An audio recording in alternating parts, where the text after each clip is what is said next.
ಮಳೆಗಾಲದಲ್ಲಿ ರಸ್ತೆಗಳಿಗೆ ಹೊಂಡಗುಂಡಿ ಬೀಳುವುದು ಇದು ಸರ್ವಸಾಮಾನ್ಯ. ಅದಕ್ಕೆ ಕಾರಣ ಏನಂತ ಹೇಳಿದರೆ ಆ ಕೆಲಸದ ಗುಣಮಟ್ಟ. ಆದರೆ ನಾನಿವತ್ತು ಕಳೆದ ಒಂದು 2-3 ವರ್ಷದಿಂದ ನೋಡ್ತಾ ಇದ್ದೇನೆ, ಪೊಲೀಸ್ನವರು ಹೊಂಡಗುಂಡಿ ಮುಚ್ಚುವ ಕೆಲಸವನ್ನು ಮಾಡ್ತಾರೆ.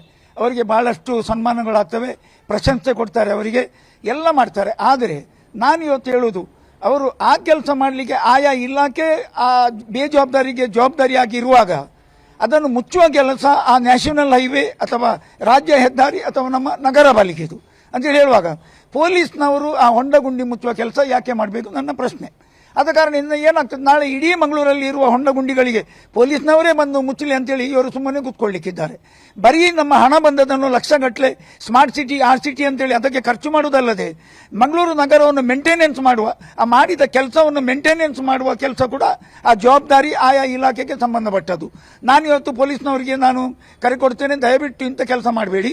ನಿಮ್ಮ ಸಂಬಳದಿಂದ ಹಣದಿಂದ ರೋಗಿಗಳಿಗೆ ಏನಾದರೂ ಕೊಡುವುದು, ರೋಗಿಗಳಿಗೆ ರಸ್ತೆಯಲ್ಲಿ ಬಿದ್ದಲ್ಲಿ ಆಸ್ಪತ್ರೆಗೆ ಕೊಂಡೋಗುವುದು, ಈ ಕೆಲಸ ಮಾಡಿ. ಹೊಂಡಗುಂಡಿ ಮುಚ್ಚುವ ಕೆಲಸ ಮಾಡಬೇಡಿ, ಅದನ್ನು ಆ ಇಲಾಖೆಯಿಂದ ಮಾಡಿಸುವ.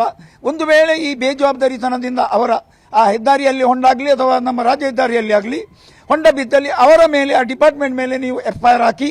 ನಾನು ಕೇಜಿಗೆ ಸಾಕ್ಷಿಯಾಗಿ ನಾನು ಬರಲಿಕ್ಕೆ ತಯಾರಿದ್ದೇನೆ. ನಿಮ್ಮ ಕ್ವಾರ್ಟರ್ಸ್ ಒಂದು ಕಾಲದಲ್ಲಿ ಸೋರುತ್ತಾ ಇರುವಾಗ ಇಲ್ಲಿ ಶಕ್ತಿನಗರದಲ್ಲಿ IGP ಬಂದಿರುವಾಗ ಮಂಗಳೂರಲ್ಲಿ ನಿಮ್ಮ ಕ್ವಾರ್ಟರ್ಸ್ಗಳ ದುಸ್ಥಿತಿಯ ಬಗ್ಗೆ ಮಾತಾಡಿದ್ದು ನಾನು ಅವತ್ತು. ಅಂದರೆ ನಿಮಗೆ ಮಾತಾಡಲಿಕ್ಕೆ ಆಗುದಿಲ್ಲ. ನೀವು ಸೆಕೆಗಾಲದಲ್ಲಿ ಅಷ್ಟು ಬಿಸಿಲಲ್ಲಿ ನೀವು ಡ್ಯೂಟಿ ಮಾಡ್ತಾ ಇರುವಾಗ ಯಾರೋ ಒಬ್ಬನು ಬಂದು ಒಂದು ನೀರಿದ್ದು ಬಾಟ್ಲಿ ನಿಮಗೆ ಕೊಡುವುದಿಲ್ಲ ಅಂತೇಳಿ ಹೇಳುವಾಗ ನೀವು ಹೊಂಡ ಮುಚ್ಚಿಕೊಂಡು ಜನ ಮೆಚ್ಚುವ ಕೆಲಸವನ್ನು ನೀವು ದಯವಿಟ್ಟು ಮಾಡಬೇಡಿ. ಆಯಾ ಬೇಜವಾಬ್ದಾರಿಗೆ ಅವರ ಆ ಇಲಾಖೆ ಮೇಲೆ ಒಂದು FIR ಅನ್ನು ದಾಖಲಿಸಿ ಸಾಕ್ಷಿಗೆ ನಾನು ಬರ್ತೇನೆ ಅಂತೇಳಿ ನಾನು ಇವತ್ತು ಮಾಧ್ಯಮದ ಮುಖಾಂತರ ಹೇಳುತ್ತೇನೆ.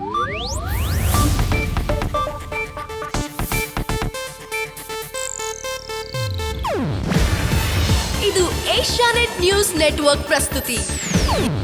ನೀವು ನೋಡ್ತಿದ್ದೀರಾ ಏಷ್ಯಾನೆಟ್ ಸುವರ್ಣ ನ್ಯೂಸ್.